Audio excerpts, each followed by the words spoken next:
Jeremy, honey, do you have any idea when you'll be returning home?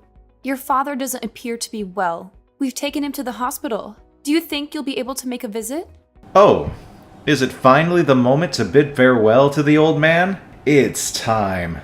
I've been waiting for this for years. That's not good at all. Why would you say something like that? This isn't the time for jokes. Dear, we need you here. Can you come? I'm not sure. I'm quite busy. Maybe if I feel like it. If you feel like it? What are you saying? Your father might be in critical condition.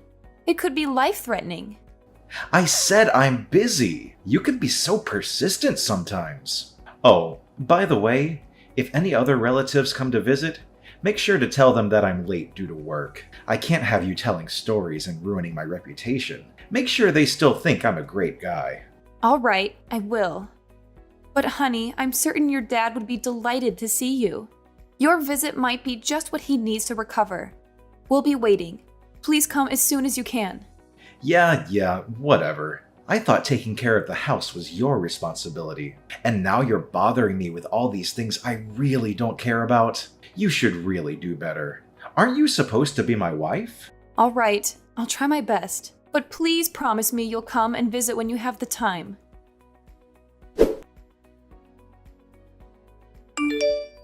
Are you at home? Yes, I am. Is something the matter? I thought you had taken the day off from work. It's clear you've been extremely busy with your job lately. You left in the middle of a funeral without even saying goodbye. I should probably let you know that I've quit my job. What? Why would you do such a thing? Haven't you heard? Dad left behind a substantial fortune. I didn't know about it until now, so there's no chance you knew. There's almost $5 million in his bank account. Really? But I still don't understand why you would quit your job just like that. It doesn't make sense. Can't you see it? A poor girl like you won't ever understand. You can be so ignorant sometimes. Jeremy, I may not have inherited a fortune, but that doesn't mean I can't comprehend your decision. Money isn't the sole measure of happiness or success in life. You don't get it, Kayla. This is a game changer. With this money, I can finally live the life I've always dreamed of. No more long hours at the office, no more stress, and no more compromises. I can travel the world, start my own business, and truly enjoy the fruits of my labor. And Kayla, use your brain for once. Who needs to work when they have $5 million? I understand that having financial security can provide opportunities, but I worry that you're dismissing the value of hard work and personal fulfillment. Remember, our father worked tirelessly to build his wealth, and he also valued the importance of family and relationships. Money can bring temporary happiness, but it's the meaningful connections and personal growth that bring lasting fulfillment. You're so idealistic, Kayla. I've spent years struggling to make ends meet, constantly worrying about bills and debts. This fortune is my ticket to freedom and a life without limitations. I deserve to finally enjoy the luxuries I've always desired. I don't see where this is going. I just want you to consider the potential consequences of abandoning everything you've worked for. Success is more than just financial wealth. It's about finding purpose, making a positive impact, and maintaining healthy relationships. While money can open doors, it can't guarantee genuine happiness or fulfillment. Well, I do. I suppose I'm different from ignorant people like you who have nothing. You're pitiful. You just can't comprehend the mindset of a millionaire like me. That's why I detested living with you. Fortunately, we can finally put an end to it. Sorry, I'm not quite following. What do you mean by put an end to it? You can leave now. Get out of the house. Leave the house? Does that mean... Wow, you can actually understand something. Yes, it means I'm kicking you out. I don't need you anymore. I'm about to be able to get whatever I want with this money. I have no need for you. Wait, are you serious about kicking me out? Yes. Can't you read? It's practically guaranteed that I'll inherit Dad's fortune. I'm the eldest in the family, and I took care of him in his final years. That leaves a good impression when it comes to dividing his assets. But you didn't take care of him. I was the one who took care of your dad all these years. So what? You're not his actual family, just my wife. If you took care of my dad, then good. It means I trained you well. It also means my brother will have fewer chances of getting anything. I doubt he'd be getting anything. So from now on, I'll live a happy life with Dad's $5 million. But what you're basically telling me is that as soon as you thought that you were going to inherit the $5 million, you decided to kick me out. Is that correct? Yes, that's what I've been telling you for the past couple of hours. Anyway, now that you finally understand why I don't need you anymore, it's time to arrange our divorce. And no, don't worry about the costs. I'll cover all the fees. I'll even give you an extra $50,000 if you leave promptly. Really? You're willing to do that for me? I have money to spare, unlike you, but once you accept the money, that'll be the end of it. We won't have any further conversations, okay? Can I ask a few more questions? You seem eager. Have you been planning this divorce for a while? But we didn't really have time to have a child. I was busy taking care of your dad, and you were rarely home. Enough with the excuses. Just get out of the house, will you? You'll have to leave eventually because I'm going to sell it. Sell it? Why? It holds so many precious memories with your dad. Probably more than I have. Don't you want to keep it? I'm preparing to buy a new house, and I need the proceeds from selling this one to help with the mortgage. I'm offering you $50,000. So stop complaining. It might be a significant sum for someone like you, but consider it as compensation for me cheating. I knew that you were really deceiving me the whole time. So I assume you'll be moving in with the woman you cheated on me with. Feeling jealous now? It doesn't matter. You'll be out of the house, and you won't have anything to do with me for the rest of your miserable life. It's only been 5 days since your dad passed away, and you're already planning to sell the house. I wanted to give you the benefit of the doubt, but it's clear you don't care about your father. You're talking too much. I no longer consider you my wife. You have no say in anything. I suppose you want me to thank you for taking care of Dad? But that was the one and only useful thing you did. Now that it's over, I have no reason to keep you. The $5 million is practically already mine. Just be smart for once. Take the $50,000 and leave. All right, then I agree to the divorce. That took you long enough. I want you to pack your things and be out of the house by the end of the day. Is that clear? Yes, I understand. Then fine. I'll prepare the documents and send them to you. Or maybe I'll leave them on the kitchen table when I leave. When will you transfer the $50,000 to my bank account? The sooner the better. My current savings should be just enough. I can't wait until I receive the inheritance. $50,000 is nothing compared to $5 million. Then please transfer the money today.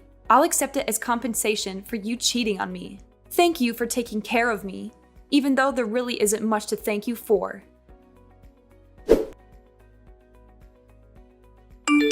What on earth is happening, Kayla? What? I thought we agreed to not contact each other after the divorce. I still haven't received my inheritance. Have you heard anything from the attorneys? You better not hide anything from me. So that's the reason you reached out to me? I don't think you'll be getting anything, Jeremy. What does that mean exactly? I don't think you'll receive a single penny. I don't understand. Where is my $5 million? I've been waiting for it. Frankly, I can't fathom how you believed you were entitled to anything. I'm the eldest in the family now that Dad is gone. I should be the one inheriting his entire fortune. Dad left a will. Did you know? Obviously not. Otherwise, I wouldn't be asking you what's going on. After the funeral, a court-appointed executor paid his respects. Apparently, he was named by your dad before he passed, and he was responsible for carrying out his wishes. We scheduled a meeting to discuss the contents of the will. Don't fret, it's all been settled. Why was I kept in the dark about this? Well, you barely attended the funeral. You left early, remember? We assumed there wouldn't be much of an issue without you, so we didn't bother informing you. What the hell? According to the will, your dad decided to bestow his entire fortune upon me. It was very kind of him. I don't have time for this nonsense. Just tell me the truth. If you don't believe me, then why don't you ask your brother? He should be well informed since he was chosen to take over the family business. Are you joking? I suppose it doesn't concern you much since you never excelled at work in general, if I recall correctly. That's why your dad told you to work at a different company, right? Anyway, your brother inherited your dad's company, and I inherited his fortune. You? You inherited that 5 million? There must be a mistake. No mistake. I was the sole caregiver for your dad during his retirement years. It wasn't easy, especially since you prevented me from hiring help. The least you could have done was lend a hand, but you never bothered. Your dad remained silent, but he harbored resentment towards you for never lifting a finger or showing any concern. Why didn't he say anything? Why should he have to? You're his son. By the way, he also knew about the fact that you cheated on me. I assume that's why he chose not to leave you anything. The lawyer mentioned a fortune of 5 million, didn't he? Yes, that's correct. However, none of that money is coming your way. I'm just guessing here, but I'm pretty sure the lawyer never mentioned anything about you being the beneficiary. Our divorce is finalized, and we have no reason to stay connected. I have no intention of associating with you anymore. Don't you dare talk to me like that, you pathetic woman. Why do you get to keep all the money? You're not even related to my dad. You hardly knew him. I should be the one receiving the 5 million, not you. If I barely knew him, why would I have taken care of him all these years? I wouldn't have done something like that if I didn't know him, right? The reality is, I knew him much better than you did, especially in his final years. It's time for you to face the facts. You're a horrible person, and this is the consequence of your actions. Fine.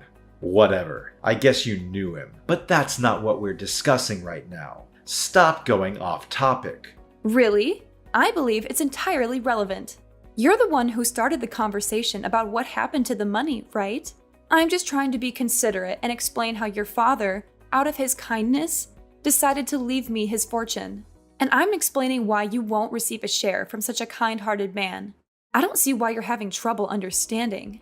He's still my father, though. Oh, now you suddenly care about him. I distinctly remember you didn't bother showing up when I called you from the hospital. The only thing you did was attend the funeral. And even then, you left early without paying your respects. It's clear you didn't even attempt to show grief. It's sad to think that you only saw your father as a source of wealth. That's not true. I don't know, but that's the impression most of your relatives, your father, and I had based on your behavior. But I suppose it doesn't really matter now. Regardless of the truth, just remember that you won't receive anything from him. Whatever you decide to do from now on, it's none of my concern.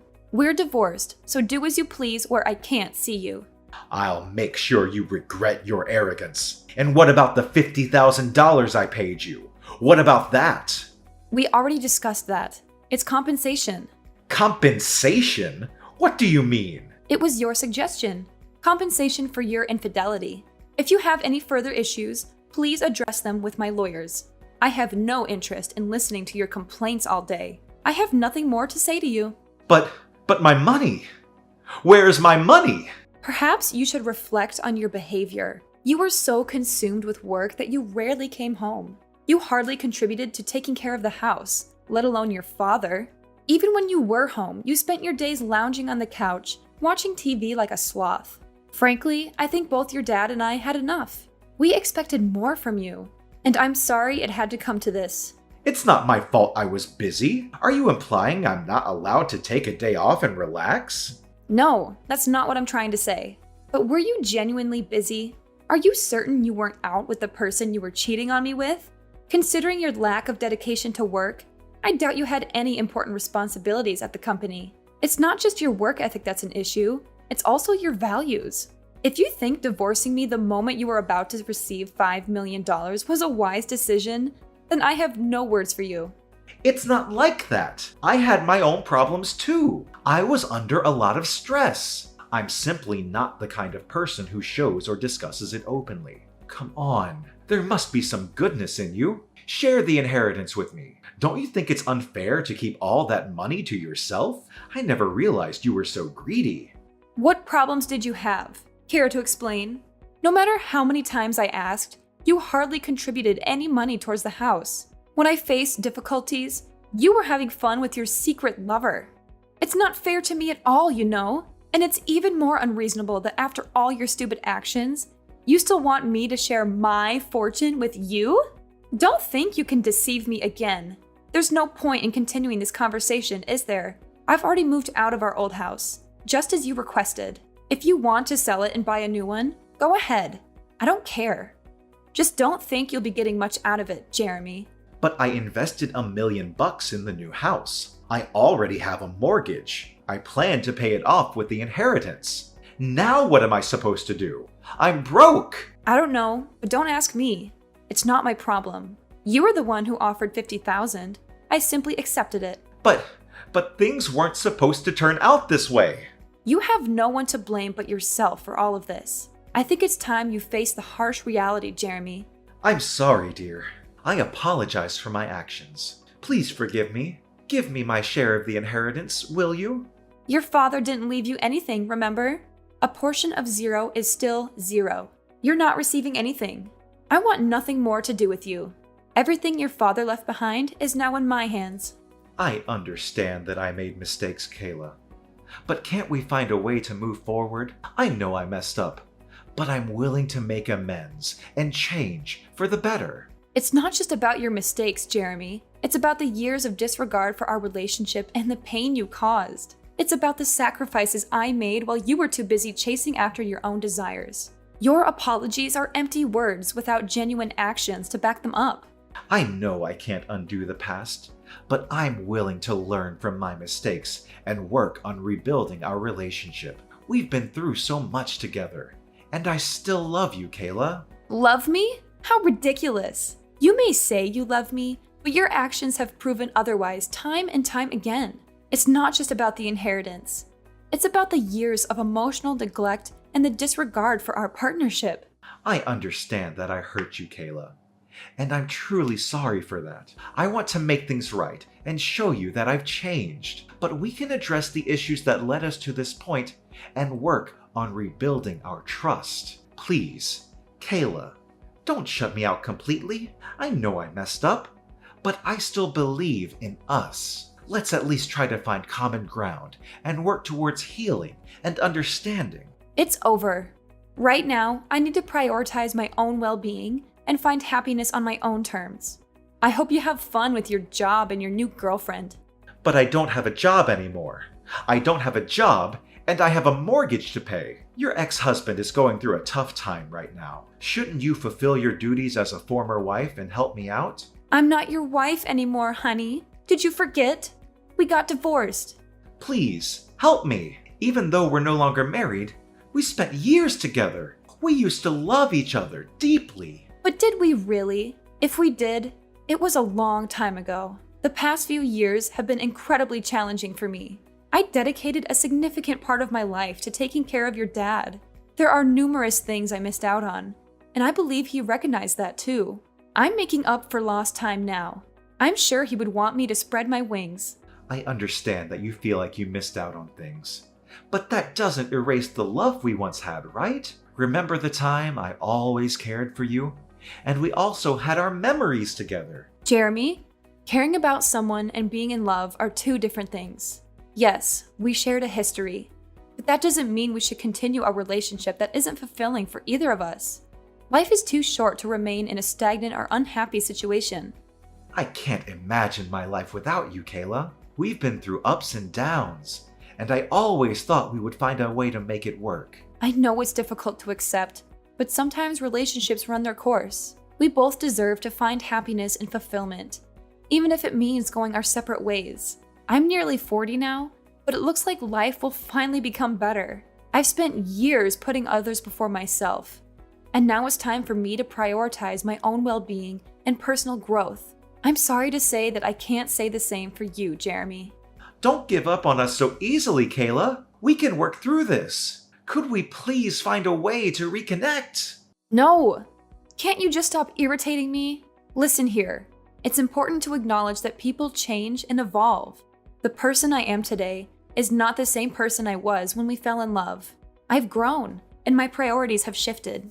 It's time for both of us to embrace new chapters in our lives and discover what truly makes us happy. Goodbye, Jeremy. I hope we can find peace and happiness separately. After what happened between Jeremy and me, I made the decision to block him, ensuring that I wouldn't receive any messages or calls from him. It was a necessary step to protect myself from any further emotional turmoil. Interestingly, I recently heard from a close friend that Jeremy had been persistently seeking lawyers in an attempt to contest his exclusion from the inheritance. However, all of his efforts were in vain, as every legal professional he approached confirmed that he would not be entitled to any portion of the estate.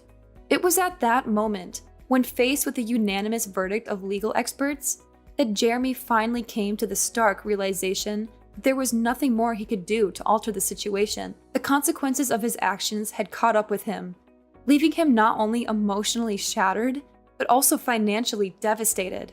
Deep in debt and with his bank account drained, he had no choice but to accept the harsh reality before him. To make matters worse, as soon as his girlfriend discovered that Jeremy would not be receiving any inheritance, she promptly abandoned him, leaving him to face the consequences alone. Their plans for a new house, which were built on the expectation of financial security, crumbled away, leaving Jeremy in a state of despair and uncertainty. In a desperate attempt to seek assistance, Jeremy turned to me and other relatives, pleading for help and support. However, his pleas fell on deaf ears as all of us, having witnessed the pain he had caused and the consequences of his actions, refused to extend a helping hand. With no alternative left, Jeremy found himself in the position of having to find a new job. Unfortunately, his search proved to be a challenging one, as he struggled to secure a full-time or even a decent part-time position. Eventually, he was left with no choice but to accept a job at a factory located in another state, where the working conditions were nothing short of abysmal. Day and night, he toiled tirelessly, with minimal rest, simply to make ends meet. On the contrary, I used the property inherited from my dad to establish a thriving business. With hard work, determination, and a stroke of good fortune, my venture flourished over the years. And as fate would have it, I crossed paths with a kind-hearted gentleman whom I eventually married. Moreover, I also spent an amount of money on charity and volunteering.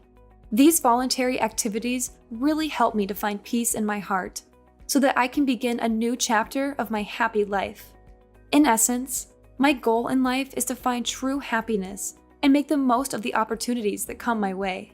While Jeremy's actions and choices led him down a difficult path, I choose to forge ahead, learning and growing from my experiences and honoring the blessings that have come my way.